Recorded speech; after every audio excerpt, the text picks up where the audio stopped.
ዓለም ስለ እርሱ ብዙ ያወራል። አንዳንዶች ጨካኝ አምባገነን ይሉታል፣ ሌሎች ደግሞ የሩሲያን ክብር የመለሰ መሪ አድርገው ያዩታል። በምዕራቡ ዓለም እንደ ጠላት፣ በምስራቁ ደግሞ እንደ ስልታዊ ተጫዋች ይቆጠራል። የእርሱ ስም ቭላድሚር ቭላድሚሮቪች ፑቲን ነው። ነገር ግን ከዛሬው የክሬምሊን ግዙፍ ግድግዳዎች በስተጀርባ ዓለምን እያነጋገረ ካለው የኒኩለር ኃይል መሪ በስተጀርባ አንድ ሌላ ታሪክ አለ። ያ ታሪክ የሚጀምረው በቤተ መንግሥት ውስጥ አይደለም፣ በድህነት በተስፋ መቁረጥና አይጦች በሚርመሰመሱበት አንድ ጠባብ የጋራ መኖሪያ ቤት ውስጥ እንጂ። ይህ የቭላድሚር ፑቲን ሙሉ ታሪክ ነው። ማንነቱን የቀረጹት ክስተቶች፣ የኬጂቢ ሚስጥራዊ ዓለም፣ የሶቪየት ኅብረት ውድቀት የፈጠረበት ቁስልና ወደ ሥልጣን ለመምጣት የተጓዘበት ውስብስብ መንገድ። ለአንድ አፍታ ላይክ እና ሰብስክራይብ በማድረግ ለቻናላችን ድጋፋችሁን አሳዩን። ታሪኩ የሚጀምረው እንደ አውሮፓውያን አቆጣጠር ጥቅምት 7 1952 ነው። ቦታው ደግሞ ሌኒንግራድ የአሁኗ ሴንት ፒተርስበርግ የምትባለው ከተማ ውስጥ ነው። ከተማዋ ከሁለተኛው የዓለም ጦርነት አስከፊ ከበባ ገና አላገገመችም ነበር። የናዚ ጀርመን ጦር ለ872 ቀናት ከተማዋን ከበው በረሃብ ሲቀጧት በሚሊዮን የሚቆጠሩ ሰዎች አልቀዋል። የፑቲን ቤተሰቦችም የዚህ መከራ ቀጥተኛ ሰለባዎች ነበሩ። ቭላድሚር ከመወለዱ በፊት እናቱ በረሃብ ምክንያት ለሞት ተቃርባ ነበር። እንዲያውም ሞታለች ተብላ አስክሬኗ ከሌሎች ሬሳዎች ጋር ተወርውሮና ተጥሎ ነበር። ነገር ግን ባለቤቷ ማለትም የፑቲን አባት በሬሳ ክምር ውስጥ ሲፈልግ በደካማ ሁኔታ የምትተነፍስ ሚስቱን አገኘ። ከሞት አፋፍ የተረፈችው ይህች ሴት ከዓመታት በኋላ የዛሬውን የሩሲያ መሪ ወደዚህ ዓለም አመጣች። ፑቲን የተወለደው ለሞት ተቃርበው ከነበሩ ወላጆች በተስፋ መቁረጥ ጥላ ስር ነው። የልጅነት ሕይወቱ የቅንጦት አልነበረም። ቤተሰቡ የሚኖረው በኮሙናልክ ወይም የጋራ መኖሪያ ቤት ውስጥ ነበር። ይህ ቤት የውሃ የማብሰያና የመጸዳጃ ቤት አገልግሎቶችን ከሌሎች በርካታ ቤተሰቦች ጋር በጋራ የሚጠቀሙበት ጠባብ ቦታ ነው። በዚያ ሕንፃ ውስጥ ማሞቂያ አልነበረም፣ ሙቅ ውሃ አልነበረም። ይባስ ብሎም ሕንፃው በአይጦች ተወሮ ነበር። ፑቲን ስለ ልጅነቱ ሲናገር አንድ ወሳኝ ታሪክ ሁሌም ያነሳል። ይህ ታሪክ የእርሱን የፖለቲካና የሕይወት ፍልስፍና የቀረጸ እንደሆነ ይነገራል። አንድ ቀን በኮሪደሩ ውስጥ አንድ ትልቅ አይጥ አየ። አይጡን ለማባረርና ለመግደል ወሰነ። አይጡን እያሳደደ ወደ አንድ ጥግ ወሰደው። አይጡ የሚሸሽበትን ቦታ አጣ። መውጫ አልነበረውም። ያኔ አንድ ያልተጠበቀ ነገር ተፈጠረ። ተስፋ የቆረጠው አይጥ በድንገት ወደ ፑቲን ዘሎ ጥቃት ሰነዘረበት። ትንሹ ፑቲን ደንግጦ መሸሽ ጀመረ። ፑቲን ከዚህ ክስተት አንድ ትልቅ ትምህርት ወሰደ። ማንንም ወደ ጥግ አታስጠጋ። መውጫ ያጣ አካል ከአቅሙ በላይ አደገኛ ሆኖ መልሶ ያጠቃሃል። ይህ የኮርነር ድራት ወይም ወጥመድ ውስጥ የገባ አይጥ ፍልስፍና ዛሬ በዩክሬን ጦርነትና በምዕራቡ ዓለም ላይ በሚከተለው ፖሊሲ ላይ ሳይቀር ይታያል። በትምህርት ቤቱ ፑቲን ጥሩ ተማሪ የሚባል አልነበረም። እንዲያውም አስተማሪዎቹ ችግር ፈጣሪ እያሉ ይጠሩት ነበር። ከትምህርት ቤት ይልቅ ጊዜውን የሚያሳልፈው በሌኒንግራድ ጎዳናዎች ላይ ከጓደኞቹ ጋር በመጣላት ነበር። የዚያን ጊዜ የሶቪየት ጎዳናዎች ለደካማ ቦታ አልነበራቸውም። ሕጉ የጉልበተኞች ነበር። ፑቲን አካላዊ ቁመቱ አጭር ነበር። በጉልበት ከእርሱ የሚበልጡ ልጆች ያስቸግሩት ነበር። ራሱን ለመከላከልና ክብር ለማግኘት ሲል አንድ ውሳኔ ወሰነ። ማርሻል አርት መማር። መጀመሪያ ቦክስ፣ በኋላም ወደ ሳምቦ እና ጁዶ ገባ። ጁዶ ለፑቲን ስፖርት ብቻ አልነበረም፣ የህይወት መመሪያ እንጂ። ጁዶ እንደሚያስተምረው ጉልበትህን ተጠቅመህ ሳይሆን የተጋጣሚህን ጉልበት ተጠቅመህ ነው የምታሸንፈው።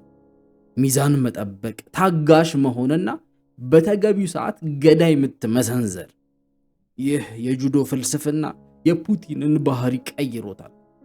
ከጎዳና ተደባዳቢነት ወደ ስልታዊ አሰላሳይነት ተሸጋገረ። በትምህርቱም ላይ ትኩረት ማድረግ ጀመረ፣ ምክንያቱም አንድ ትልቅ ህልም ነበረው። በ1960ዎቹ የሶቪየት ህብረት ወጣቶች የሚያደንቋቸው ፊልሞች ስለ ሰላዮች ነበሩ። ልክ በምዕራቡ ዓለም ጄምስ ቦንድ እንዳለ ሁሉ በሶቪየትም ጀግና ሰላዮች ነበሩ። ፑቲን ዘ ሺልድ ኤንድ ዘ ስዎርድ የተሰኘውን ፊልም ካየ በኋላ ልቡ ተሰረቀ። አንድ ሰው ብቻውን እንዴት የሺህ ጦር ሰራዊትን ያህል ሥራ ሊሰራ እንደሚችል አስደነቀው። ገና የ16 ዓመት ልጅ እያለ በቀጥታ ወደ ኬጂቢ ቢሮ ሄዶ እኔ ሰላይ መሆን እፈልጋለሁ፣ ምን ላድርግ ብሎ ጠየቀ። የቢሮው ኃላፊ በልጁ ድፍረት ተገረመ። ነገር ግን መልሱ አጭር ነበር። እኛ በፈቃደኝነት የሚመጡትን አንቀበልም። እኛ የምንፈልገውን ሰው ራሳችን እንመርጣለን። መጀመሪያ ሂድና ተማር፣ በተለይም ሕግ አጥና። ፑቲን ይህንን ምክር እንደ ወርቅ ያዘው። ጠንክሮ ተማረ፣ ወደ ዩኒቨርሲቲ ገባ፣ ሕግ አጠና። እናም በመጨረሻ እንደ አውሮፓውያን አቆጣጠር በ1975 የኬጂቢ ሰዎች ወደ እርሱ መጡ። ህልሙ እውን ሆነ። የዓለማችንን አስፈሪ የስለላ ድርጅት አባል ሆነ። ኬጂቢ ከገባ በኋላ ሰዎች እንደሚገምቱት ሽጉጥ ይዞ መተኮስ አልነበረም ስራው። ቢሮ ውስጥ መቀመጥ፣ ፋይሎችን ማገላበጥ እና አሰልቺ የስለላ ስራዎችን ነበር የሚሰራው። ነገር ግን በ1985 ትልቅ ዕድል አገኘ። ወደ ምስራቅ ጀርመን ድሬስደን ከተማ ተላከ። በዚያን ጊዜ ጀርመን በሁለት ተከፍላ ነበር። ምስራቅ ጀርመን በሶቪየት ቁጥጥር ስር፣ ምዕራብ ጀርመን ደግሞ በአሜሪካና አውሮፓ ተጽዕኖ ስር ነበሩ። የፑቲን ሥራ በምስራቅ ጀርመን ሆኖ ወደ ምዕራቡ ዓለም መረጃ የሚያቀብሉ ሰዎችን መመልመል ነበር። ኑሮ ምቹ ነበር። ከባለቤቱ ሉሚድላ ጋር ጥሩ ቤት፣ መኪናና በሶቪየት መመዘኛ የተሻለ ሕይወት ነበራቸው። ነገር ግን እንደ አውሮፓውያን አቆጣጠር በ1989 ዓለም ተለወጠች። የበርሊን ግንብ ፈራረሰ። የኮሚኒዝም ስርዓት እየተንገዳገደ ነበር። በድሬዝደን የሚኖሩ የጀርመናውያን በቁጣ አደባባይ ወጡ። የስታሲ ማለትም የምስራቅ ጀርመን ስለላ ድርጅትን ቢሮ ወረሩ። ቀጥሎ ኢላማቸው የሶቪየት ኬጂቢ ቢሮ ነበር፣ ፑቲን ያለበት ቢሮ። ቁጣ የያዘው ህዝብ በሩን ሲያንኳኳ ፑቲንና ባልደረቦቹ ተጨነቁ። ፑቲን ወደ ውጭ ወጥቶ ህዝቡን ለማረጋጋት ሞከረ። ይህ የሶቪየት ግዛት ነው፣ እንዳትገቡ ብሎ አስጠነቀቀ። ነገር ግን ከውስጥ ሆኖ እርዳታ ለማግኘት ወደ ሞስኮ ወደ ዋናው መስሪያ ቤት ደወለ። ወታደራዊ እርዳታ ጠየቀ። የዚያን ቀን ምሽት የተሰጠው መልስ ፑቲንን ለዘላለሙ ቀየረው። ከስልክ መስመሩ በስተጀርባ ያለው ሰው እንዲህ አለ፣ ከሞስኮ የተሰጠን ትዕዛዝ የለም፣ ሞስኮ ዝም ብላለች። ይህ አረፍተ ነገር ለፑቲን እንደ መብረቅ ነበር። ታላቋ ሶቪየት ህብረት፣ ያ ሁሉ ኃይል፣ ያ ሁሉ ክብር በችግር ጊዜ ዝም አለች። ፑቲን በዚያች ምሽት ማዕከላዊ መንግስት ሲዳከምና ስልጣን ሲጠፋ የሚፈጥረውን ውርደት ተረዳ። በምድጃ ውስጥ ምስጢራዊ ፋይሎችን እያቃጠለ በልቡ አንድ ነገር ወሰነ። እንደገና እንደዚህ አይነት ውርደት ሊኖር አይገባም። ስልጣን መለቀቅ የለበትም። ሞስኮ ዝም አለች። ግን ፑቲን ይህንን ዝምታ መቼም አልረሳውም። ፑቲን ወደ ሩሲያ ሲመለስ ያገኘው ሀገር የተለየ ነበር። ሶቪየት ህብረት እየፈራረሰች ነበር። ሌኒንግራድ ወደ ቀድሞ ስሟ ሴንት ፒተርስበርግ ተቀይራለች። ኢኮኖሚው ወድቋል። የቀድሞ ኬጂቢ ኦፊሰር አሁን ስራ አጥ ነው። ቤተሰቡን ለማስተዳደር ሲል በድብቅ ታክሲ መንዳት እንደጀመረ ይነገራል። አንድ ወቅት ላይ የዓለምን ግማሽ ያስገበረው ድርጅት አባል አሁን በቮልጋ መኪና መንገደኛ ይፈልጋል። ነገር ግን ፑቲን ብልህ ነው። በለውጡ መሃል እድል እንዳለ አየ። የድሮ የዩኒቨርሲቲ መምህሩ የነበረው አናቶሊ ሶብቻክን አገኘ። ሶብቻክ የሴንት ፒተርስበርግ ከንቲባ ተደርጎ ተመርጦ ነበር። የሊበራል ዲሞክራሲ አራማጅ ነበር። ፑቲን የሶብቻክ ረዳት ሆኖ ተቀጠረ። ይህ ለብዙዎች ግራ የሚያጋባ ነበረ። አንድ የኬጂቢ ሰላይ እንዴት ከዲሞክራሲ አራማጅ ጋር ይሰራል? ፑቲን ግን ግሬ ካርዲናል ወይም ከጀርባ ሆኖ የሚዘውር በመሆን ታወቀ። የሶብቻክን የውጭ ግንኙነት ይመራ ነበር። በ1990ዎቹ መጀመሪያ ሩሲያ በሙስናና በወንጀል ታወራ ነበር። ምግብም አልነበረም። ፑቲን ዘይት ለምግብ ኦይል ፎር ፉድ የተሰኘ ፕሮግራምን መራ። የሩሲያን ማዕድን ወደ ውጭ በመላክ ምግብ ለማስገባት ታቀደ። ነገር ግን በሚሊዮን የሚቆጠሩ ዶላሮች ጠፉ። ምግቡም አልመጣም። የከተማው ምክር ቤት ፑቲንን በሙስና ወነጀለው። ምርመራም ተጀመረ። ነገር ግን ሶብቻክ ፑቲንን አዳነው። ፑቲን እዚህ ላይ ሌላ ትምህርት አገኘ። ታማኝነት ከሁሉም ነገር በላይ ነው። ለአለቃህ ታማኝ ከሆንክ አለቃህ ይጠብቅሃል። ይህ መርህ ወደፊት ሩሲያን ሲመራ የቅርብ ሰዎቹ ማለትም ኦሊጋርክስ እንዴት እንደያዘ ያሳያል። እንደ አውሮፓውያን አቆጣጠር በ1996 ሶብቻክ ምርጫ ተሸነፈ። የፑቲን የስልጣን መሰላል የተሰበረ መሰለ። ነገር ግን ሞስኮ ጠራቸው። በወቅቱ የሩሲያ ፕሬዝዳንት ቦሪስ የልትሲን ነበሩ። የልትሲን ጤናቸው ታውቋል። በአልኮል ሱስ ተጠቅተዋል እና ታዋቂነታቸው ወርዷል። በዙሪያቸው ያሉ ባለሀብቶችና ቤተሰቦቻቸው ፋሚሊ በመባል የሚታወቁት የልትሲን ከስልጣን ከወረደ እስር ቤት እንዳንገባ የሚጠብቀን ታማኝ ሰው እንፈልጋለን አሉ። አይናቸው በቭላድሚር ፑቲን ላይ ያረፈ። ለምን? ምክንያቱም ለቀድሞ አለቃው ለሶብቻክ ታማኝ እንደነበር አይተዋል። ይህ ሰው አይክደንም ብለው አሰቡ። ፑቲን በፍጥነት አደገ። ወደ ሞስኮ መጣ። ብዙም ሳይቆይ የቀድሞ ኬጂቢ ተተኪ የሆነው የኤፍኤስቢ ማለትም የፌዴራል ሴኩሪቲ ሰርቪስ ዳይሬክተር ሆኖ ተሾመ። ለዓመታት ሰላይ ሆኖ ያገለገለበትን ድርጅት አሁን በዋናነት ለመምራት በቃ። የኤፍኤስቢ ኃላፊ ሆኖ ሳለ አንድ ክስተት ተፈጠረ። የኤልስቲን ዋና ጠላት የነበረው ጠቅላይ አቃቢ ሕግ በኤልስቲን ቤተሰብ ላይ የሙስና ምርመራ ጀመረ። በድንገት ይህ አቃቢ ሕግ ከሴቶች ጋር ሆቴል ውስጥ ወሲብ ሲፈጽም የሚያሳይ ቪዲዮ በሩሲያ ቴሌቪዥን ተለቀቀ። ቪዲዮ ትክክለኛ መሆኑን ያረጋገጠው ማን ነው? ቭላድሚር ፑቲን። አቃቢ ሕጉ ተዋረደ፣ ስልጣኑን ለቀቀ። የኤልስቲን ቤተሰብ ዳነ። የኤልስቲን ይህንን ውለታ አልረሳም። እንደ አውሮፓውያን አቆጣጠር ነሐሴ 1999 ዓለምን ያስገረመ ውሳኔ ወሰነ። የማይታወቀውን ፊቱ ላይ ፈገግታ የሌለውን ቀዝቃዛውን ሰው ቭላድሚር ፑቲንን የሩሲያ ጠቅላይ ሚኒስትር አድርጎ ሾመ። ብዙዎች ሳቁ። ይህ ሰው ለጥቂት ወራት ብቻ ነው የሚቆየው። የፖለቲካ ልምድ የለውም፣ ህዝቡ አይወደውም አሉ። ነገር ግን እነሱ ያላወቁት ነገር ፑቲን ጦርነት እየጠበቀ ነበር። እናም ጦርነቱ መጣ። መስከረም 1999 ሞስኮና ሌሎች የሩሲያ ከተሞች በእንቅልፍ ላይ ሳሉ ምድር ተናወጠች። በተከታታይ ሳምንታት ውስጥ 4 የጋራ መኖሪያ ህንፃዎች በቦምብ ፈራረሱ። ሰዎች በገዛ ቤታቸው ተኝተው ሳሉ አለቁ። ከ300 በላይ ንጹሃን ዜጎች ህይወታቸው አለፈ።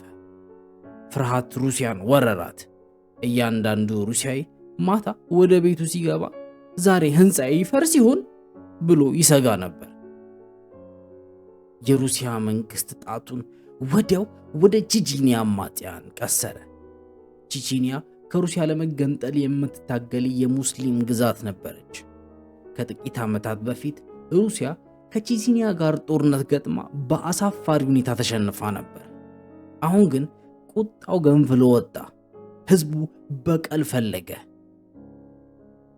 ነገር ግን እዚህ ላይ አንድ አጠራጣሪ ታሪክ አለ። ታሪኩ የሪያዛን ስኳር ዘሪያዛን ሹገር በመባል ይታወቃል።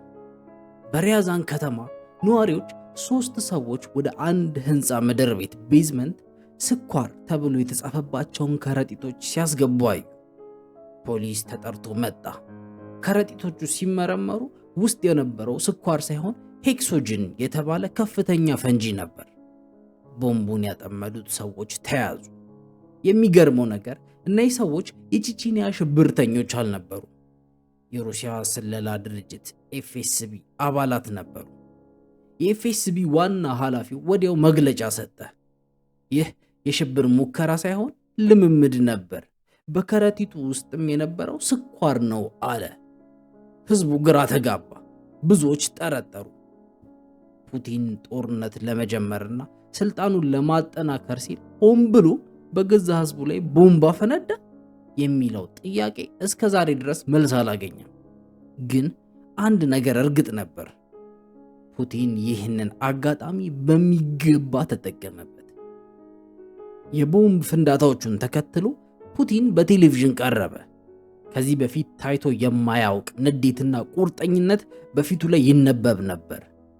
የፖለቲከኛ ቋንቋ አልተናገረም፣ የጎዳና ቋንቋ ተናገረ። ስለ ቼቼንያ ሽብርተኞች ሲናገር እንዲህ አለ።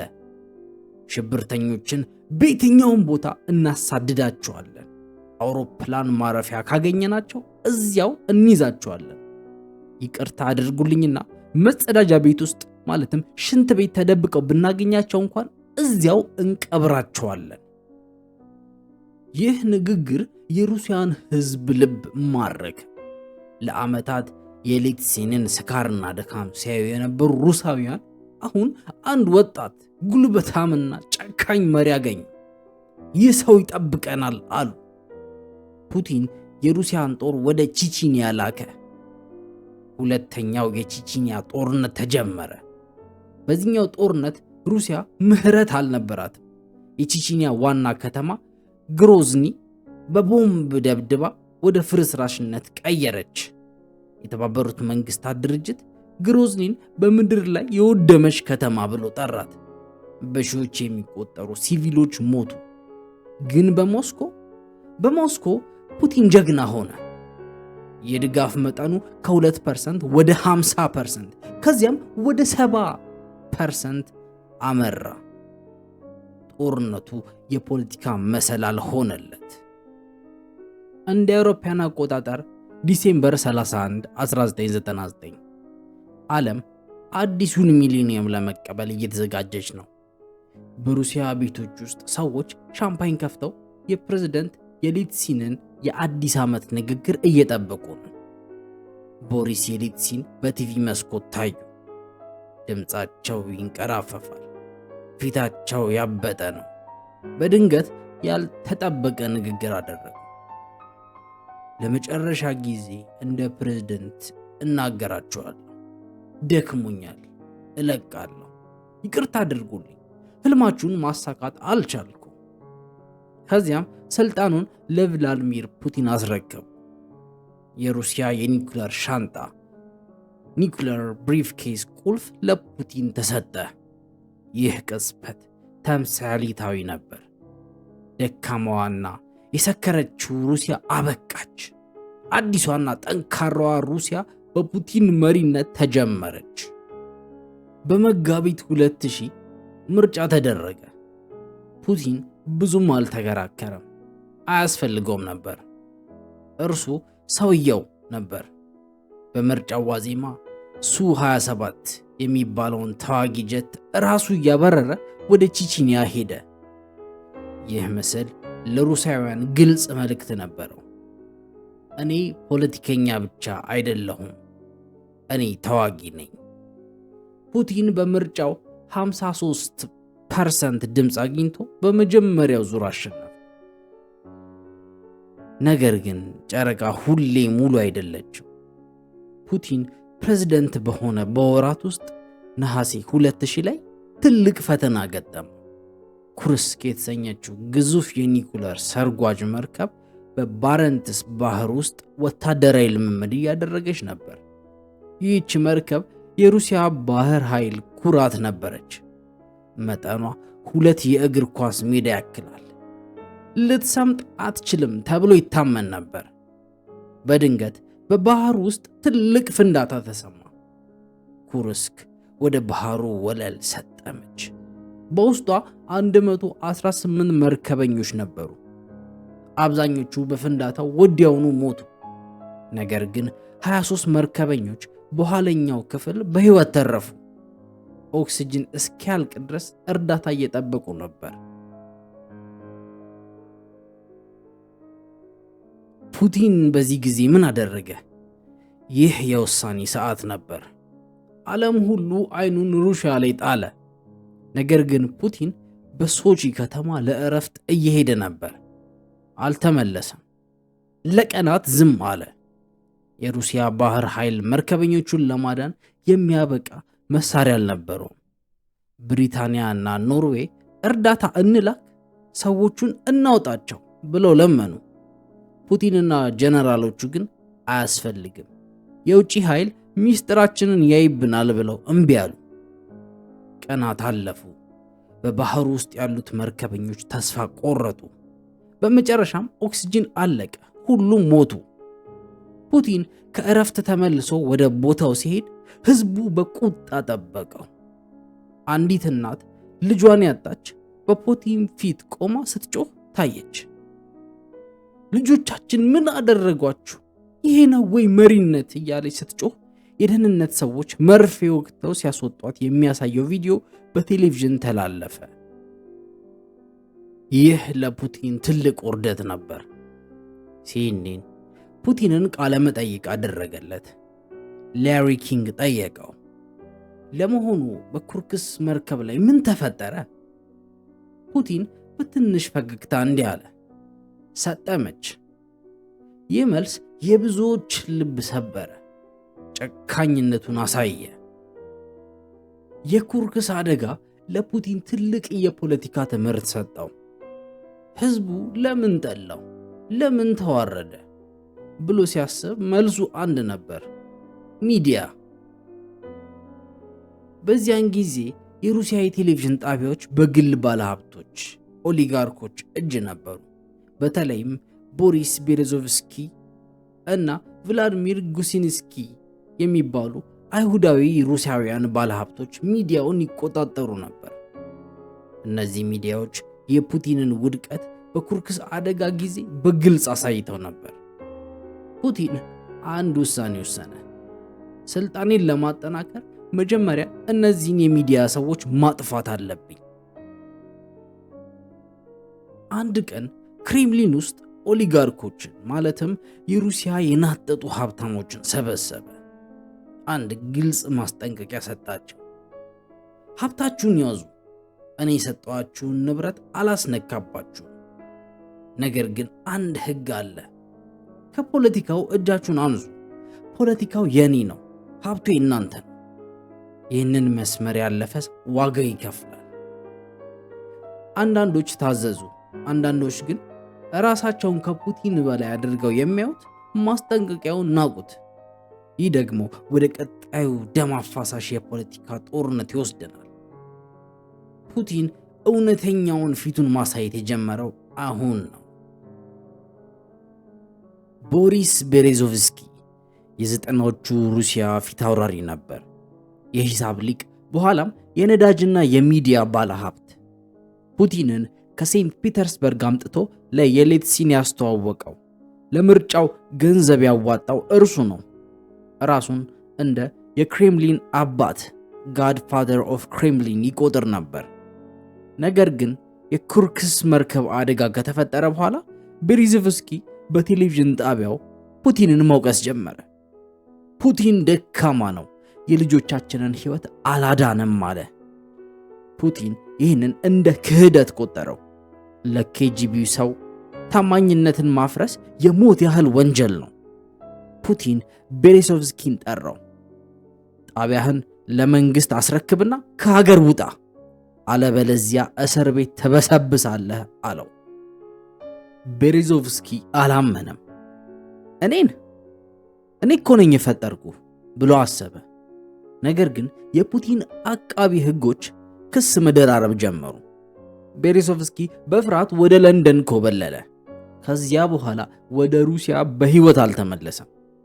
ከዓመታት በኋላ ለንደን ውስጥ በቤቱ መታጠቢያ ሞቶ ተገኝቷል። ራሱን አጠፋ ተብሎ ተዘግቦ ነበር። ነገር ግን ብዙዎች የፑቲን እጅ አለበት ይላሉ። የቤሬዞቭስኪ መባረር ለሌሎች ኦሊጋርኮች ማስጠንቀቂያ ደውል ነበር። ነገር ግን አንዳንዶች አሁንም ይህንን ደውል አልሰሙም ነበር። ፑቲን የሚዲያ ኃይል ምን ያህል አደገኛ እንደሆነ ተረድቷል። ቤሬሶቭስኪ ካባረረ በኋላ ቀጣዩ ኢላማው ቭላድሚር ጉሲንስኪ ነበር። ጉሲንስኪ ኤንቲቪ የተሰኘ ታዋቂ የግል ቴሌቪዥን ነበረው። ይህ ጣቢያ መንግስትን በግልጽ ይተች ነበር። በተለይም በቼቼንያ ጦርነት ላይ መንግስት የሚፈጽመውን ግፍ ያጋልጥ ነበር። አንድ ቀን ማለዳ ማስኪሾ የሚባሉ ጭምብል ያደረጉ የታጠቁ ኃይሎች የኤንቲቪ ቢሮን ወረሩ። ጋዜጠኞች ተደበደቡ፣ ተባረሩ፣ ጣቢያው ተወረሰ። ወዲያውኑ የጣቢያው አመራር ተቀየረ። ከዚያን ቀን ጀምሮ ኤንቲቪ ስለ ፑቲን መልካም ነገር ብቻ ማውራት ጀመረ። በአጭር ጊዜ ውስጥ ሁሉም የሩሲያ ዋና ዋና የቴሌቪዥን ጣቢያዎች በመንግስት ቁጥጥር ስር ዋሉ። ፑቲን አንድ ወርቃማ ሕግ አወጣ። ቴሌቪዥን ላይ ካልታየ አልተፈጠረም ማለት ነው። ህዝቡ በየቀኑ በዜና የሚያየው አንድ ነገር ብቻ ሆነ። ፑቲን እየሰራ ነው። ፑቲን ሩሲያን እያሳደገ ነው። ፑቲን ጠላቶችን እየቀጣ ነው። የተቃውሞ ድምፅ ከስክሪኑ ጠፋ። ሚዲያውን ከተቆጣጠረ በኋላ አንድ የመጨረሻና ግዙፍ እንቅፋት ቀረ። እርሱም ሚካኤል ሆርዶኮቭስኪ ነበር። ሆርዶኮቭስኪ በወቅቱ የሩሲያ የነዳጅ ንጉስና የሀገሪቱ ቁጥር 1 ሀብታም ሰው ነበር። ዩኮስ የተሰኘው ኩባንያው ከዓለም ትላልቅ የነዳጅ ኩባንያዎች ተርታ ይሰለፍ ነበር። ሆርዶኮቭስኪ ከሌሎች ኦሊጋርኮች ይለይ ነበር። ምዕራባዊ አስተሳሰብ ነበረው። እንግሊዝኛ ይናገራል። አሜሪካውያንን ወደ ሩሲያ ማምጣት ይፈልጋል። እንደ አውሮፓውያን አቆጣጠር የካቲት 2003 ክሬምሊን ውስጥ አንድ ታሪካዊ ስብሰባ ተደረገ። ፑቲን ከሀገሪቱ ኦሊጋርኮች ጋር ተቀመጠ። ስብሰባው በቴሌቪዥን በቀጥታ ይተላለፍ ነበር። ሆርዶኮቭስኪ ማይክሮፎኑን ያዘና አንድ ደፋር ንግግር አደረገ። ቭላድሚር ቭላድሚሮቪች፣ ሩሲያ በሙስና እየበሰበሰች ነው። የእርሶ ባለስልጣናት ጉቦ እየበሉ ነው። ለምሳሌ የመንግስት የነዳጅ ኩባንያ አመራሮች እያለ የፑቲንን የቅርብ ሰዎች በስም ጠራ። ፑቲን ፊቱ ጠቆረ። እስክሪብቶውን ጠረጴዛ ላይ መታ መታ እያደረገ እንዲህ ሲል መለሰ።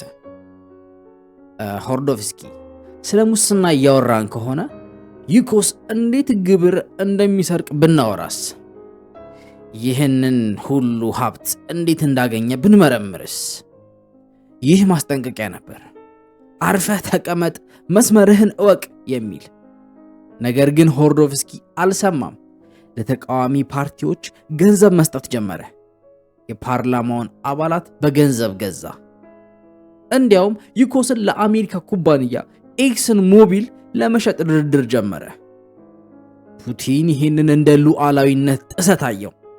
የሩሲያን ነዳጅ ወደ አሜሪካ እጅ ሊገባ በፍጹም። ጥቅምት 25 2003 ሆርዶቭስኪ በግል ጀቱ ወደ ሳይቤሪያ እየበረረ ነበር። አውሮፕላኑ ነዳጅ ለመቅዳት ኖቮሲቢርስክ አውሮፕላን ማረፊያ አረፈ። በድንገት የኤፍኤስቢ ኮማንዶች ማረፊያውን ከበቡት። ወደ አውሮፕላኑ ገቡ። መሳሪያ መሬት ላይ አስቀምጡ ብለው ጮሁ። የሩሲያ ቁጥር 1 ሀብታም ሰው በካቴና ታሰረ። ወደ ሞስኮ ተወሰደ። ክሱ የግብር ማጭበርበርና ስርቆት ነበር። ነገር ግን ዋናው ምክንያት የፖለቲካ ነበር። ችሎት ላይ ሆርዶኮቭስኪ በአንድ የብረት ኬጅ ውስጥ አስቀመጡት። በኋላም ወደ መስታወት ተቀየረ። እንደ አውሬ በህዝብ ፊት አዋረዱት። ፍርድ ቤቱ ጥፋተኛ ነህ አለው። ወደ ሳይቤሪያ እስር ቤት ተላከ። የዩኮስ ኩባንያ ተወረሰና ለፑቲን ታማኝ ሰዎች ተከፋፈለ። ሆርዶኮቭስኪ ለ10 ዓመታት በእስር ቤት ማቀቀ። ይህ እርምጃ መልእክቱ ግልጽ ነበር። በሩሲያ ውስጥ ከፕሬዝደንቱ የሚበልጥ ማንም የለም። ሀብታም ብትሆን፣ ታዋቂ ብትሆን፣ አሜሪካ ብትደግፍህ እኔ ከፈለኩ አጠፋሃለሁ የሚል ነበር። ሌሎቹ ኦሊጋርኮች መልእክቱ ገባቸው። ሁሉም ወደ ክሬምሊን መጡ። ምን እናድርግ አሉ። ፑቲን ከፖለቲካው እጃችሁን አንሱ፣ ግብር ክፈሉ፣ ለሀገሪቱ ፕሮጀክቶች ገንዘብ አውጡ፣ ያኔ በሰላም ትኖራላችሁ አላቸው። ስምምነቱ ጸና። ፑቲን የሩሲያ ብቸኛ ገዢ ሆነ። ፑቲን ተቀናቃኞቹን ካጠፋ በኋላ አንድ ያልተጠበቀ የተፈጥሮ ስጦታ መጣ። እድል ለፑቲን ፈገግ አለች። በ1990ዎቹ መጨረሻ የአንድ በርሜል ድፍድፍ ነዳጅ ዋጋ 10 ወይም 15 ዶላር ነበር። ፑቲን ስልጣን ከያዘ በኋላ ግን የዓለም የነዳጅ ፍላጎት ጨመረ፣ ዋጋውም ጨመረ። 30 ዶላር፣ 50 ዶላር፣ 100 ዶላር እስከ 140 ዶላር ድረስ ደረሰ። ሩሲያ በዶላር ተጥለቀለቀች። ይህ ወርቃማ ዝናብ ይባላል። ፑቲን ይህንን ገንዘብ ምን አደረገበት? ወደ ህዝቡ አወረደው። ለዓመታት ያልተከፈለ ደሞዝ ተከፈለ። የጡረታ አበል ጨመረ። መንገዶች ተሰሩ። ትምህርት ቤቶች ታደሱ። ሩሲያውያን ከዚህ በፊት አይተውት የማያውቁትን የቅንጦት ኑሮ መኖር ጀመሩ። መኪና ገዙ። ወደ ቱርክና ግብፅ ለእረፍት መብረር ጀመሩ። አንድ አዲስ ማህበራዊ ውል ተፈጠረ። ህዝቡ ፑቲንን እንዲህ አለው፣ አንተ ነፃነታችንን ውሰድ፣ ፖለቲካውን ለራስህ አድርግ፣ በምላሹ ግን እንዲህ አይነት ጥሩ ኑሮና ደህንነት ስጠን። ፑቲን ለሩሲያውያን መረጋጋትን አመጣ። ከዘጠናዎቹ ትርምስና ድህነት ያወጣቸው መሲህ ተደርጎ ታየ። በዚህ ወቅት ነበር ፑቲን በምዕራቡ ዓለም መሪዎች እንደ ጆርጅ ቡሽ እና ቶኒ ብሌር ሳይቀር የተወደደው። ሩሲያ የምትለወጥ የምትዘምንና የካፒታሊዝም ስርዓትን የምትከተል ሀገር መሰለች። ነገር ግን ከውስጥ ፑቲን ሌላ እቅድ ነበረው። ሩሲያ ሀብቷ እየጠነከረ ሲመጣ ፑቲን የድሮውን ህልሙን ማሰብ ጀመረ። ሩሲያ እንደገና ታላቅ መሆን አለባት። ምዕራባውያን አክብረውናል ወይስ ንቀውናል? እንደ አውሮፓውያን አቆጣጠር በ2007 ፑቲን ወደ ጀርመን ሙኒክ ከተማ ተጓዘ። በዚያ የጸጥታ ጉባኤ ላይ ያደረገው ንግግር ዓለምን አስደነገጠ። የቀዝቃዛው ጦርነት መንፈስ ከሙኒክ አዳራሽ ተነሳ። እስከ 2007 ድረስ ምዕራባውያን መሪዎች ፑቲንን እንደ ዘመናዊ የሩሲያ መሪ አድርገው ይቆጥሩት ነበር። ከእርሱ ጋር መስራት ይቻላል ብለው ያምኑ ነበር። ፑቲን እንግሊዝኛ ይናገራል፣ የጀርመን ቢራ ይወዳል፣ ስለ ንግድ ያወራል። ነገር ግን ይህ ሁሉ ጭምብል ነበር። ከውስጥ የኬጂቢው ሰው የምዕራቡን ዓለም ድክመት እየለካ ነበር። ፑቲን አንድ ነገር አስተዋለ። አሜሪካ ኢራቅና አፍጋኒስታን ገብታ ተዘፍቃለች። አውሮፓ በሩሲያ ነዳጅ ላይ ተንጠልጥላለች። አሁን ጊዜው ደርሷል አለ። ሩሲያ ከእንግዲህ ታዛዥ አትሆንም። የካቲት 2007 ጀርመን። በየዓመቱ የሚደረገው የሙኒክ የጸጥታ ጉባኤ ተጀምሯል። የዓለም መሪዎች፣ ጀነራሎችና ዲፕሎማቶች ተሰብስበዋል። ድባቡ ጨዋነት የተሞላበት ነበር። ቭላዲሚር ፑቲን ወደ መድረኩ ወጣ። ሁሉም የተለመደውን ዲፕሎማሲያዊ ንግግር ጠበቁ። ነገር ግን ፑቲን ያዘጋጀው ቦምብ ነበር። ወረቀቱን አውጥቶ በቀዝቃዛ ድምፅ ለአሜሪካና ለኔቶ ቀጥተኛ ማስጠንቀቂያ ሰጠ። አሜሪካ በሁሉም ጉዳይ ድንበሯን አልፋለች። አንድ ሀገር የራሱን ሕግ በሌሎች ላይ መጫን አይችልም። ይህ ባለ አንድ ዋልታ ዓለም ዩኒፖላር ወርልድ ተቀባይነት የለውም። ኔቶ ወደ ምስራቅ እየተስፋፋ ወደ ድንበራችን መጠጋቱ ስጋት ነው። ይህንን አንቀበልም። አዳራሹ በድንጋጤ ጸጥ አለ። የአሜሪካው የመከላከያ ሚኒስትር ሮበርት ጌትስና ሴናተር ጆን ማይኬን ፊት ለፊት ተቀምጠው ነበር። ማንም ይህንን አልጠበቀም። ይህ ንግግር አዲሱ ቀዝቃዛ ጦርነት ኒው ኮልድ ዋር የታወጀበት ቅጽበት ተደርጎ ይወሰዳል። ጆን ማይኬን በኋላ ሲናገር የፑቲንን አይን ተመለከትኩ። ያየሁት 3 ፊደላት ብቻ ነበር። KGB አለ። ፑቲን ግልጽ አደረገ። ሩሲያ ተመልሳለች። እናም የምዕራቡን ዓለም ሕግ አትከተልም። የሙኒክ ንግግር ማስጠንቀቂያ ብቻ ነበር። ተግባሩ ግን ብዙም ሳይቆይ መጣ። ቦታው ጆርጂያ ነው። ጆርጂያ የቀድሞ የሶቪየት ህብረት አባል ነበረች። ፕሬዝደንቷ ማካሂሊ ሳካሽቪሊ አሜሪካን የሚወዱ ኔቶን መቀላቀል የሚፈልጉ መሪ ነበሩ። ፑቲን ይህንን እንደ ቀይ መስመር አየው። ኔቶ በጓሮዬ ውስጥ እንዲመጣ አልፈቅድም አለ። እንደ አውሮፓውያን አቆጣጠር ነሐሴ 2008 ዓለም ቤጂንግ ኦሎምፒክ ላይ ትኩረት አድርጋለች። ፑቲን ቤጂንግ ስቴዲየም ውስጥ ተቀምጦ የመክፈቻውን ስነ ስርዓት እየተመለከተ ነው። ነገር ግን በድብቅ ትዕዛዝ ሰጠ። የሩሲያ ታንኮች ድንበር ጥሰው ወደ ጆርጂያ ገቡ። ምክንያት በጆርጂያ ውስጥ የሚገኙ ደቡብ ኦሴሺያ የሚባሉ ግዛቶችን ከጆርጂያ ጥቃት ለመከላከል በሚል ሰበብ። ጦርነቱ አጭር ነበር። የሩሲያ ጦር በ5 ቀናት ውስጥ የጆርጂያን መከላከያ ደመሰሰ። ታንኮቹ የጆርጂያ ዋና ከተማ ትቢሊሲ መግቢያ ላይ ደርሰው ቆሙ። ሳካሽቪሊ ተዋረዱ። በድንጋጤ ክራቫታቸውን ሲያኝኩ የሚያሳይ ቪዲዮ ተለቀቀ። ምዕራባውያን ምን አደረጉ? ምንም። የፈረንሳይ ፕሬዝዳንት ሳርኮዚ መጥተው የሰላም ስምምነትን አሰናዱ። ሩሲያ የጆርጂያን ግዛት 20 በመቶ ቆርጣ ወሰደች። ማዕቀብ አልተጣለም። አውሮፓ አሁንም የሩሲያን ጋዝ ትፈልግ ነበር። ፑቲን ትልቅ ትምህርት አገኘ። ምዕራባውያን ደካማ ናቸው፣ ኃይል ከተጠቀምኩ ይፈራሉ። ጋዝ እስከሸጥኩላቸው ድረስ ወንጀሌን ይቅር ይላሉ። ይህ ትምህርት በኋላ ክራይሚያንና ዩክሬንን ለመውረር ድፍረት ሰጠው።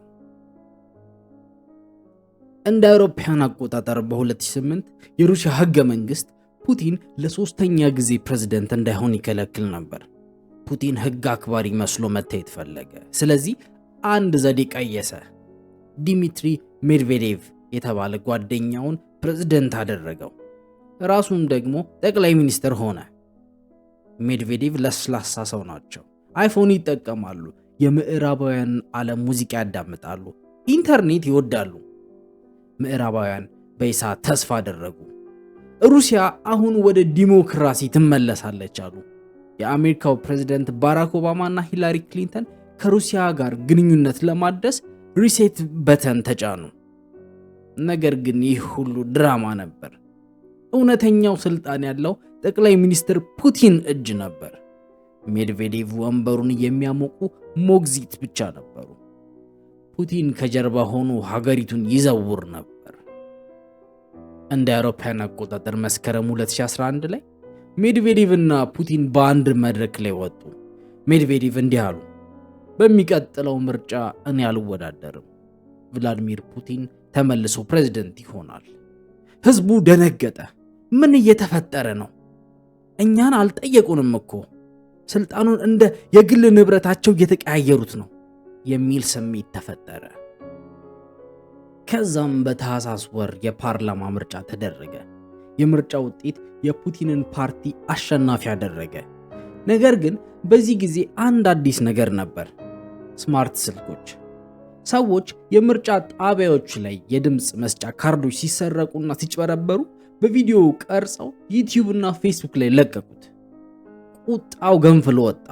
በሞስኮ አደባባይ ከ10,000 በላይ ሰዎች ወጡ። ሩሲያ ያለ ፑቲን እያሉ ጮሁ። ሰልፈኞቹ መካከለኛ ገቢ ያላቸው የተማሩና የከተማ ነዋሪዎች ነበሩ። ፑቲን ደነገጠ። ከክሬምሊን መስኮት ሆኖ ህዝቡን አየ። ይህንን ተቃውሞ ማን አቀጣጠለው ብሎ ሲጠይቅ ያገኘው መልስ አንድ ነበር፣ አሜሪካ። የአሜሪካ የውጭ ጉዳይ ሚኒስትር ሂላሪ ክሊንተን የሩሲያ ምርጫ ፍትሃዊ አይደለም፣ የህዝቡ ድምፅ መሰማት አለበት ብለው መግለጫ ሰጡ። ፑቲን ይህንን በግል ጠላትነት ወሰደው። ሂላሪ ክሊንተን ምልክት ሰጠቻቸው፣ እነሱ ወደ አደባባይ ወጡ አለ። ፑቲን እንደ አውሮፓውያን አቆጣጠር በ2016 የአሜሪካ ምርጫ ጣልቃ ገብቶ ዶናልድ ትራምፕ እንዲያሸንፍ የረዳበት ዋና ምክንያት ይህ የ2011 ቂም ነው ይባላል። ተቃውሞ እየበረታ ሲሄድ ፑቲን የራሱን ደጋፊዎች ሰበሰበ። በሞስኮ ትልቁ ስታዲየም ሉዝኒክ ውስጥ ህዝቡ ተሰበሰበ። ፑቲን መድረክ ላይ ወጣ። ቀዝቃዛ ንፋስ ይነፍስ ነበር።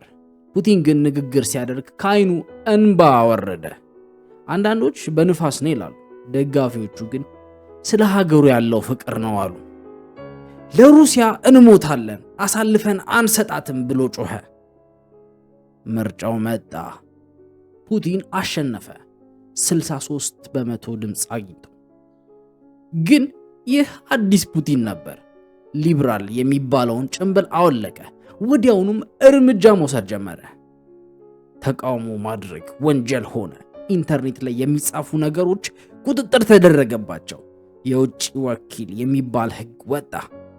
ከውጭ ገንዘብ የሚቀበል ማንኛውም ድርጅት ወይም ጋዜጠኛ እንደ ሰላይ ተቆጠረ። ፑቲን አንድ ነገር ወሰነ። ከእንግዲህ ለምዕራቡ ዓለም ደንታ የለኝም። ስልጣኔን የሚፈታተን ማንኛውም አካል ይጠፋል። ሩሲያ ወደ ጨለማው ዘመን መግባት ጀመረች። ፑቲን ራሱን እንደ የባህላዊ እሴቶች ጠባቂና የኦርቶዶክስ ሩሲያ አዳኝ አድርጎ መሳል ጀመረ። ነገር ግን ትልቁ የብሔርተኝነት ስሜት ማዕበል ገና አልመጣም ነበር። ፑቲን ህዝቡን አንድ ለማድረግ ጠላትና ድል ያስፈልገው ነበር። ያ ዕድል በ2014 ተፈጠረ። ቦታው ደግሞ ዩክሬን።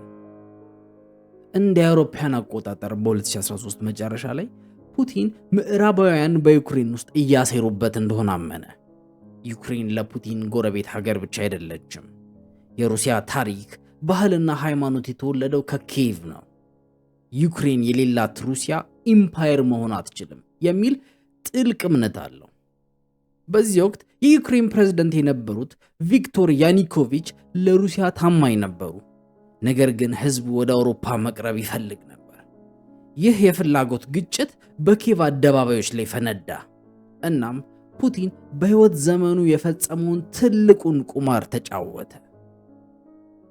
ህዳር 2013 ያኒኮቪች ከአውሮፓ ህብረት ጋር ሊፈራረሙት የነበረውን የንግድ ስምምነት በድንገት ሰረዙ። ለምን?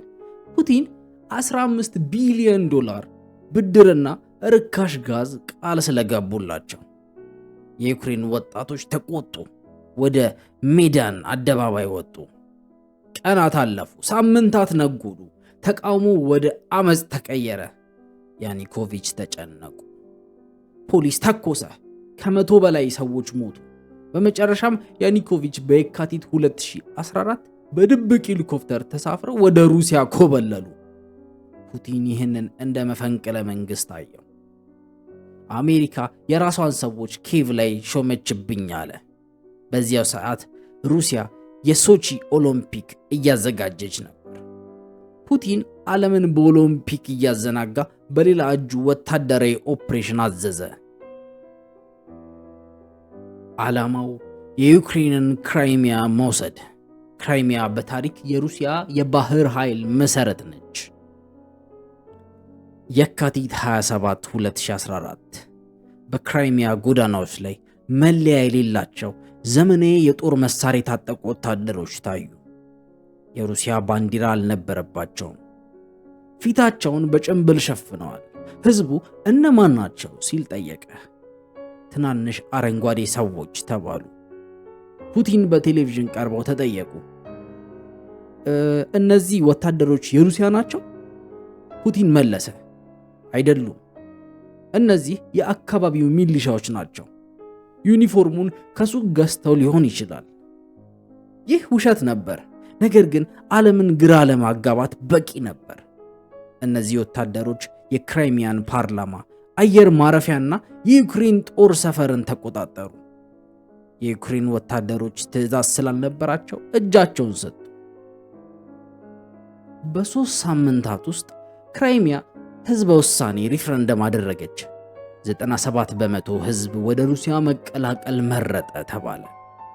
ፑቲን በክሬምሊን ውስጥ ፈረመ። ክራይሚያ ወደ እናት ሀገሯ ተመለሰች አለ። የሩሲያ ህዝብ በደስታ ሰከረ። የፑቲን ተቀባይነት ወደ 86% አሻቀበ።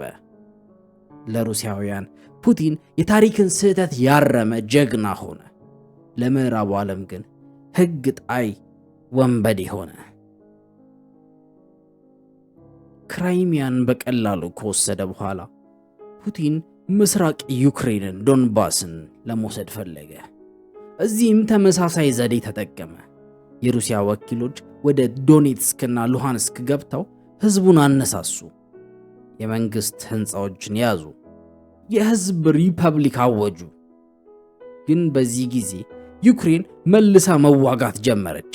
ጦርነት ተከፈተ። ሩሲያ ታንክና ሚሳኤል በድብቅ ታስገባ ነበር። ፑቲን ግን እኛ የለንም፣ ይህ የእርስ በርስ ጦርነት ነው ይል ነበር። ሐምሌ 17 2014 ይህ ቀን ሁሉንም ነገር ቀየረ። የማሌዥያ አየር መንገድ በረራ ቁጥር MH17 ከአምስተርዳም ወደ ኳላላምፑር እየበረረ ነበር። በውስጡ 298 ንጹሃን ሰዎች፣ አብዛኞቹ ሆላንዳውያን ነበሩ። በድንገት ከምስራቅ ዩክሬን በተተኮሰ ሚሳኤል አውሮፕላኑ ተመታ፣ ተቃጠለ። ቁርጥራጩ ከሰማይ ወደቀ። ሁሉም ተሳፋሪዎች ሞቱ። ዓለም ደነገጠ። ምርመራም ተጀመረ። ሚሳኤሉ የሩሲያ ሰራሽ እንደሆነና ከሩሲያ ድንበር ገብቶ እንደተተኮሰ ተረጋገጠ። ፑቲን ግን ካደ። ዩክሬን ናት የመታችው አለ። የተለያዩ የሴራ ቲዮሪዎችን በቲቪ አሰራጨ። አውሮፕላኑ አስቀድሞ በሬሳ ተሞልቶ ነበር እስከ ማለት ደረሱ። ይህ ለፑቲን ትልቅ ዲፕሎማሲያዊ ውድቀት ነበር። አውሮፓና አሜሪካ ጠንካራ ማዕቀብ ጣሉበት። ከጂ8 አባልነት ተሰረዘ። ፑቲን በዓለም መድረክ ተገለለ። በብሪስቤን አውስትራሊያ በተደረገው የጂ20 ስብሰባ ላይ ማንም መሪ ከፑቲን ጋር ምሳ ለመብላት ፈቃደኛ አልሆነም። ብቻውን ጠረጴዛ ላይ ተቀምጦ ታየ። በመጨረሻም ስብሰባው ሳያልቅ ቀድሞ ወጣ። ከማዕቀቡ በኋላ የሩሲያ ኢኮኖሚ ተናወጠ። ሩብል አሽቆለቆለ። ነገር ግን ፑቲን ይህንን እንደ ዕድል ተጠቀመበት። ለሕዝቡ እንዲህ አላቸው፣ ምዕራባውያን ሩሲያን ለማዳከም እኛን ለማጥፋት ተባብረዋል። ማዕቀቡ በእኔ ላይ ሳይሆን በእናንተ ላይ ነው። እኛ ግን አንንበረከክም። ይህ ፕሮፓጋንዳ ሰራ። ሩሲያውያን ከበውናል የሚለውን ስሜት አዳበሩ። ችግራቸውን ሁሉ በምዕራቡ ዓለም ላይ ማላከክ ጀመሩ። ፑቲን የሀገር ውስጥ ምርትን አበረታታ። የግብርና ምርቶች ከውጭ እንዳይገቡ አገደ። የሩሲያ ገበሬዎች ተጠቀሙ። ፑቲን ኢኮኖሚውን ከዶላር ነፃ ለማድረግ ሞከረ። ከቻይና ጋር ተወዳጀ። የሳይቤሪያን ጋዝ ወደ ቻይና ለመላክ ፓወር ኦፍ ሳይቤሪያ የተሰኘውን ግዙፍ የቧንቧ መስመር ፕሮጀክት ፈረመ። በዩክሬን ምክንያት የተገለለው ፑቲን እንደገና የዓለምን ትኩረት ለመሳብ ፈለገ። እድሉን መካከለኛው ምስራቅ ውስጥ አገኘው። በ2015 የሶሪያው ፕሬዝዳንት በሽር አልአሳድ መንግስት ሊወድቅ ተቃርቦ ነበር። አሜሪካና አማጽያን አስጨንቀውት ነበር። አሳድ እርዳታ ጠየቀ። ፑቲን ወዲያውኑ የሩሲያ አየር ኃይል ወደ ሶሪያ ላከ። ይህ ለፑቲን ሁለት ጥቅም ነበረው። የመጀመሪያው አሜሪካን ማሸማቀቅና ሩሲያ በመካከለኛው ምስራቅ ወሳኝ ኃይል መሆኗን ማሳየት። ሁለተኛው አዲስ የጦር መሳሪያዎችን ለመሞከርና ለገበያ ማስተዋወቅ። የሩሲያ አውሮፕላኖች የአማጽያኑን ይዞታዎች ደበደቡ። ሆስፒታሎችና ትምህርት ቤቶች ሳይቀሩ ተመቱ። ዓለም አቀፍ ተቋማት የጦር ወንጀል ሲሉ ጮሁ። ፑቲን ግን ሽብርተኞችን እየቀጣን ነው አለ። በመጨረሻም አሳድ ስልጣን ላይ ቆየ። ፑቲን አሸነፈ። አሜሪካ ከጨዋታው ወጣች። የቱርክ የኢራንና የሳውዲ መሪዎች ወደ ክሬምሊን መመላለስ ጀመሩ። ፑቲን ያለኔ በዚህ ቀጠና ሰላም የለም የሚል መልእክት አስተላለፈ። እንደ አውሮፓውያን አቆጣጠር በ2016 ቭላዲሚር ፑቲን ለአሜሪካ አንድ ትልቅ ስጦታ አዘጋጅቶ ነበር። ስጦታው ግን በካርቶን የታሸገ አልነበረም። ስጦታው ግንብ ማፍረስ ነበር። የሶቪየት ህብረት በፈራረሰችበት ወቅት አሜሪካ ሳቀችብን፣ አዋረደችን ብሎ የሚያምነው ፑቲን አሁን ተራው የአሜሪካ ዲሞክራሲን ማፈራረስ እንደሆነ ወሰነ። መሳሪያው ግን ሚሳኤል አልነበረም። መሳሪያው ፌስቡክ፣ ትዊተር እና ዊኪሊክስ ነበሩ። ኢላማው የድሮ ጠላቱ ክሊንተን። በሴንት ፒተርስበርግ ከተማ ሳቮጅጊና ጎዳና ላይ አንድ ተራ የሚመስል ህንፃ አለ። በውጭ በኩል ስም የለውም፣ ነገር ግን በውስጥ በመቶዎች የሚቆጠሩ ወጣቶች ኮምፒውተር ፊት ተቀምጠው ይሰራሉ። ስራቸውም አሜሪካውያን መስለው በማህበራዊ ሚዲያ ላይ መጻፍ ነው። ይህ ቦታ የኢንተርኔት ምርምር ኤጀንሲ በመባል ይታወቃል። የፑቲን ቼፍ በሚባለው የቭጌኒን ፕሪጎዚን የሚመራ ድርጅት ነበር። እነዚህ ትሮሎች በአሜሪካ ውስጥ ዘረኝነት፣ ጥላቻንና የፖለቲካ ልዩነትን የሚያባብሱ ጽሑፎችን ይለጥፋሉ። ጥቁሮች ነን ብለው ነጭን ይሳደባሉ። ነጮች ነን ብለው ጥቁሮችን ያንቋሽሻሉ። ክርስቲያኖች ነን ብለው ሙስሊምን ይቃወማሉ። ዓላማው አሜሪካን እርስ በእርስ ማባላት ነበር። የ2016 የአሜሪካ ምርጫ ሲቃረብ ትሮለሮቹ ኢላማቸውን ቀየሩ። ዶናልድ ትራምፕን ማሞገስና ሂላሪ ክሊንተንን ማጠልሸት ጀመሩ። ለምን?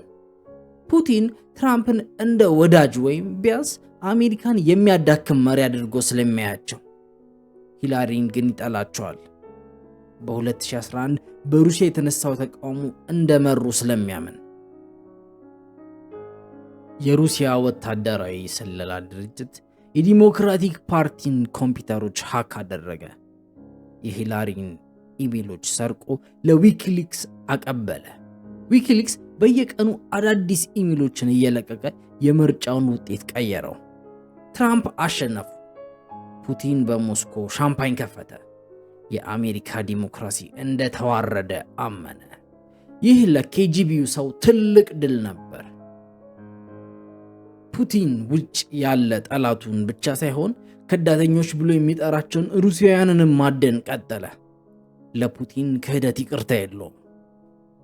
እንደ አውሮፓውያን አቆጣጠር መጋቢት 2018 እንግሊዝ ሳሊስበሪ ከተማ ሰርጌይ ስክሪፓል የተባለ የቀድሞ የሩሲያ ሰላይና ልጁ ዩሊያ በአንድ ፓርክ ወንበር ላይ ራሳቸውን ስተው ተገኙ። አፋቸው አረፋ ደፍቆ ነበር።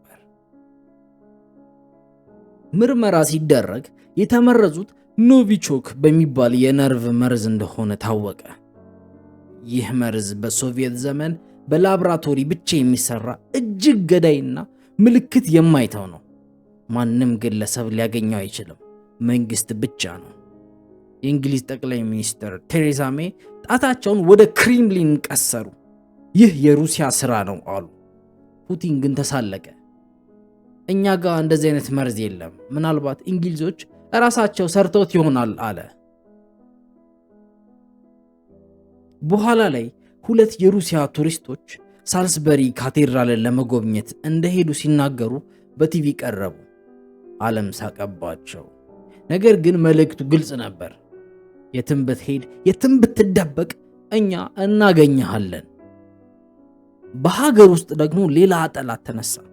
አሌክሲስ ናቫልኒ፣ ወጣት ደፋርና የጸረ ሙስና ታጋይ። ናቫልኒ የፑቲንና የጓደኞቹን የተደበቀ ሀብት እያጋለጠ በዩቲዩብ ይለቅ ነበር።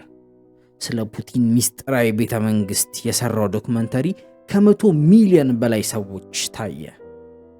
ፑቲን ናቫልኒን በስም ለመጥራት እንኳን ይጸየፍ ነበር። ያ ሰውዬ ወይም የብሎጉ ጸሐፊ ይለው ነበር። ስሙን መጥራት ኃይል ይሰጠዋል ብሎ ያምናል። ነሐሴ 2020 ናቫልኒ ከሳይቤሪያ ወደ ሞስኮ በረራ ላይ ነበር። በድንገት አውሮፕላን ውስጥ መጮህ ጀመረ። ህመሙ ከአቅሙ በላይ ሆነ። አውሮፕላኑ በድንገት አረፈ። ናቫልኒ ኮማ ውስጥ ገባ። ቤተሰቦቹ ወደ ጀርመን ወሰዱት።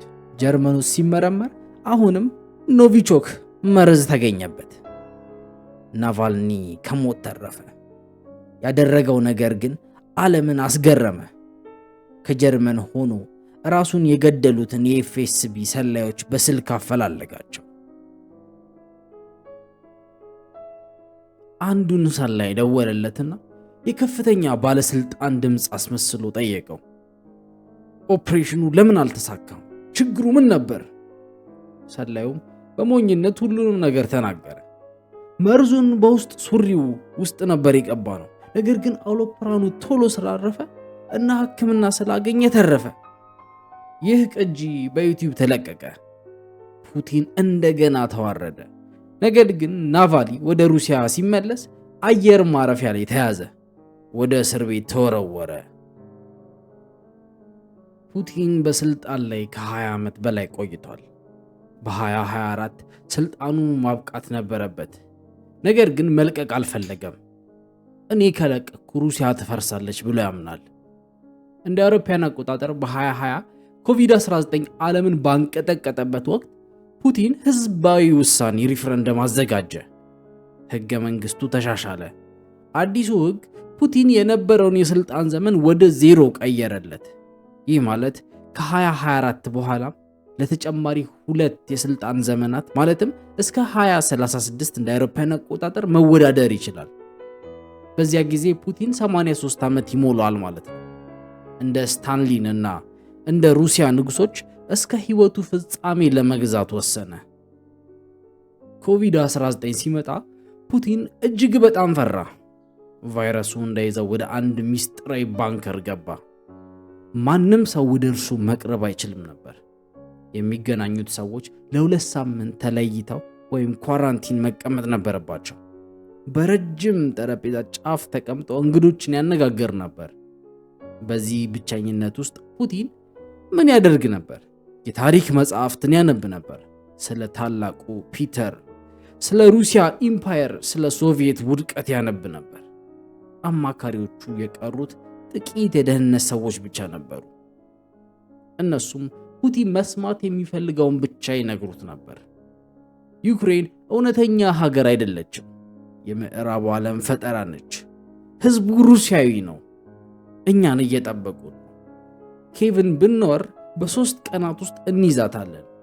ምዕራባውያን ደካማ ናቸው፣ አይደርሱላቸውም። እነዚህ ሐሳቦች በፑቲን አእምሮ ውስጥ እየበሰሉ መጡ። ከእውነታው እየራቀ ሄደ። ራሱን እንደ መሲህ፣ ሩሲያን ወደ ቀድሞ ክብሯ የሚመልስ ታሪካዊ ሰው አድርጎ አሰበ። እናም የካቲት 24 2022 ደረሰ። ዓለም የተለወጠበት ቀን። የካቲት 24 2022 ሰዓቱ ሌሊት 11 ሰዓት ተኩል ነው። ዓለም በእንቅልፍ ላይ ሳለች የሩሲያ ቴሌቪዥኖች መደበኛ ፕሮግራማቸውን አቋረጡ። ቭላዲሚር ፑቲን በስክሪኑ ላይ ታየ። ፊቱ ላይ ከፍተኛ ቁጣና ቁርጠኝነት ይነበብ ነበር። ለወራት ሲክድ የነበረውን ወሬ ነው ሲል የነበረውን ነገር እውን አደረገው።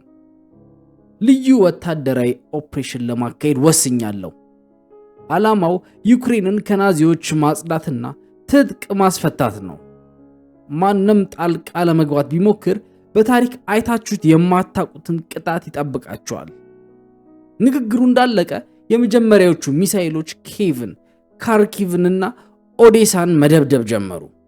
ታንኮች ድንበር ጥሰው ገቡ። የአውሮፓ ሰላም ፈረሰ። ፑቲን የመጨረሻውን የቁማር ካርድ መዘዘ። የፑቲን ጀነራሎች የሰጡት እቅድ ቀላል ነበር።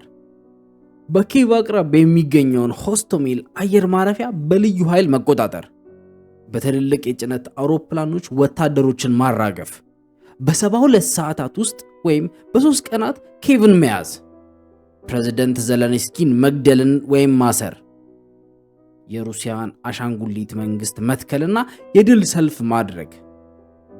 በመጀመሪያዎቹ ሰዓታት ሁሉም ነገር በእቅዱ መሰረት የሚሄድ ይመስል ነበር። የሩሲያ ሄሊኮፕተሮች ሰማዩን ሸፈኑት። ዓለም ዩክሬን እንደምትጠፋ እርግጠኛ ነበር። አሜሪካ ለዘለንስኪ ስልክ ደወለች። ከኪየቭ እናውጣ፣ ሕይወትህ አደጋ ላይ ነው አለች። ነገር ግን እዚህ ላይ ፑቲን ያልጠበቀው በስለላ ሪፖርቱ ላይ ያልነበረ አንድ ነገር ተፈጠረ። የኮሜዲያን ተዋናይ የነበረው ዘለንስኪ ታሪካዊ መልስ ሰጠ። እኔ የምፈልገው ጥይት ነው እንጂ የትራንስፖርት አገልግሎት አይደለም። ምሽት ላይ ዘለንስኪ ከካቢኔው ጋር ኪየቭ ጎዳና ላይ ወጥቶ በስልኩ ቪዲዮ ቀረጸ። ፕሬዝዳንቱ እዚህ አለ፣ ይህ ለዩክሬን ሕዝብ ወኔ ሰጠ። ወታደሩ ብቻ ሳይሆን የኪየቭ ነዋሪ መሳሪያ ነሳ። የሆስቶሜል አውሮፕላን ማረፊያ ለሩሲያ ሲኦል ሆነባት። የሩሲያ ልዩ ኃይሎች ተከበቡ፣ ተደመሰሱ። ወደ ኪየቭ ይገሰግስ የነበረው 60 ኪሎ ሜትር ርዝመት ያለው የታንክ ኮንቮይ በጭቃና በነዳጅ እጥረት ተጣበቀ። የዩክሬን ድሮኖች አንድ በአንድ አቃጠሉት። ከአንድ ወር በኋላ ሩሲያ ሽንፈቷን አምና ከኪየቭ አካባቢ ለቃ ወጣች። የፑቲን የ3 ቀናት እቅድ ፈረሰ። ጦርነቱ ወደ ረጅምና ደም አፋሳሽ ፍልሚያ ተቀየረ። ፈጣን ድል ሲከሽፍ ፑቲን ስልቱን ቀየረ። አዲሱ ስልት መሬቱን ማቃጠል ነበር። ማሪዮፖል የተባለችው ውብ የባህር ዳርቻ ከተማ ሙሉ በሙሉ ወደመች። የቲያትር ህንፃ ውስጥ ተደብቀው የነበሩ በቦምብ ተገደሉ። ግን የሩሲያ ጦር ደክሞ ነበር። ወታደሮች አለቁ። ፑቲን ተጨማሪ ወታደር ያስፈልገው ነበር። ግን ጦርነት ብሎ ስላላወጀ ህዝቡን ማስገደድ አልቻለም። እዚህ ላይ አንድ የድሮ ጓደኛው መፍትሄ አመጣ። የቭጌኒ ፕሪጎዚን። ፕሪጎዚን የፑቲን ሼፍ በመባል ይታወቃል። ምግብ አቅራቢ ነበር።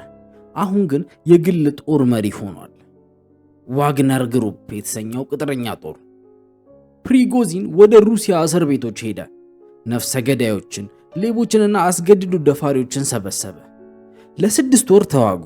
በህይወት ከተረፋችሁ ነፃ ትወጣላችሁ፣ ከሞታችሁ ግን ጀግና ትባላላችሁ አላቸው።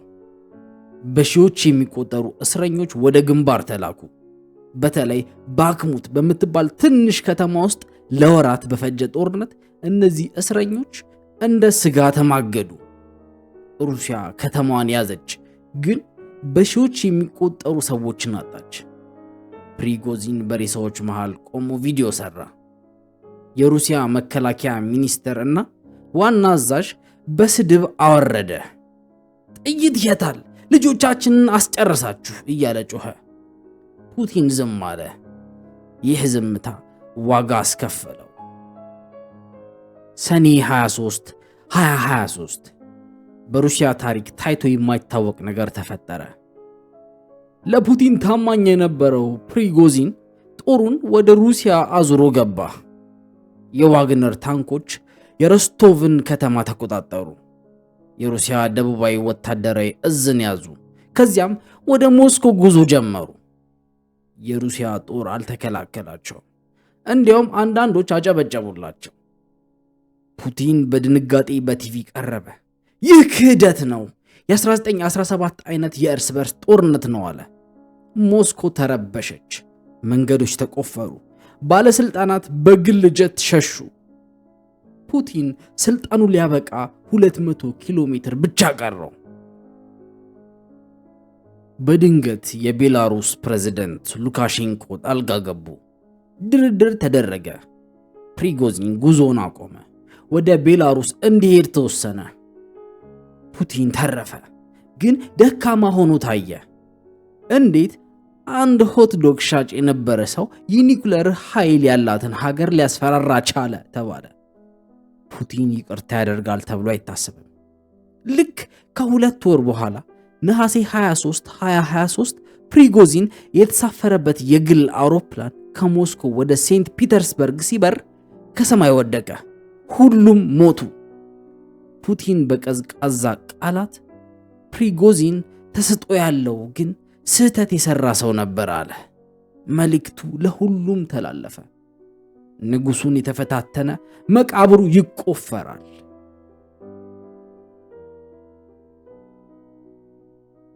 ዛሬ ቭላዲሚር ፑቲን በክሬምሊን ውስጥ ብቸኛ ነው። የድሮ ጓደኞቹ ወይ ሞተዋል፣ ወይ ታስረዋል፣ ወይ ፈርተው ርቀዋል። ዓለም አቀፉ የወንጀለኞች ፍርድ ቤት አይሲሲ የመታሰሪያ ትዕዛዝ አውጥቶበታል። ከሩሲያ ውጪ በነፃነት መንቀሳቀስ አይችልም። በአንድ ወቅት ከጀርመንና አሜሪካ መሪዎች ጋር ይጨባበጥ የነበረው ፑቲን አሁን ከሰሜን ኮሪያው ኪም ጆንግ ኡን ጋር መሳሪያ ይለምናል። ከኢራን ድሮን ይገዛል። የሩሲያ ኢኮኖሚ በቻይና ላይ ተንጠልጥሏል። ሩሲያ ወደ ጦርነት ኢኮኖሚ ዋር ኢኮኖሚ ተቀየራለች። ፋብሪካዎች ታንክና ጥይት ብቻ ያመርታሉ። ወጣቶች በጦርነት አልቋል ወይም ሀገር ጥለው ኮብልለዋል። ግን ፑቲን አይቆምም። ምክንያቱም ለእርሱ ይህ ጦርነት ስለ መሬት አይደለም፣ ስለ ህልውና ነው፣ ስለ ታሪክ ነው። ሩሲያ ታላቅ ኃያል ካልሆነች መኖር አይገባትም የሚል እምነት አለው። ጦርነቱን ካቆመ ስልጣኑ ያበቃል።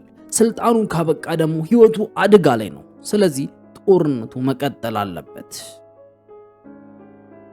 ታሪኩን የጀመርነው በቤሊንግራድ ህንፃ ኮሪደር ውስጥ አንድን አይጥ በሚያሳድድ ህፃን ልጅ ነበር። ያ ልጅ አይጡን ወደ ጠባብ ጥግ ሲያስጠጋው አይጡ ዘሎ አጠጋው። ፑቲን ማንንም ወደ ጥግ አታስጠጋ የሚል ትምህርት ወስዶ ነበር። ዛሬ ግን ታሪክ ራሱን ደግሟል። ቭላዲሚር ፑቲን ራሱን ወደ ጥግ አስጠግቷል።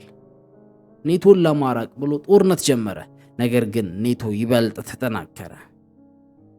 ሩሲያን ታላቅ ለማድረግ ፈለገ። ነገር ግን ኢኮኖሚዋን አደቀቀ። የሩሲያ መሬቶችን ለመሰብሰብ አለመ። ነገር ግን የሩሲያን ህዝብ አስጨረሰ። አሁን ያለው ጥያቄ ይህ በጥግ የገባው መሪ የመጨረሻውና የአስከፊውን እርምጃ ይወስድ ይሆን? የኒኩለር ቁልፉን ይነካ ይሆን? ወይስ እንደ ሮማኖቭ ዛሮች በራሱ ህዝብ አመጽ ይወገዳል? መልሱን የሚያውቀው ጊዜ ብቻ ነው። ነገር ግን አንድ ነገር እርግጥ ነው።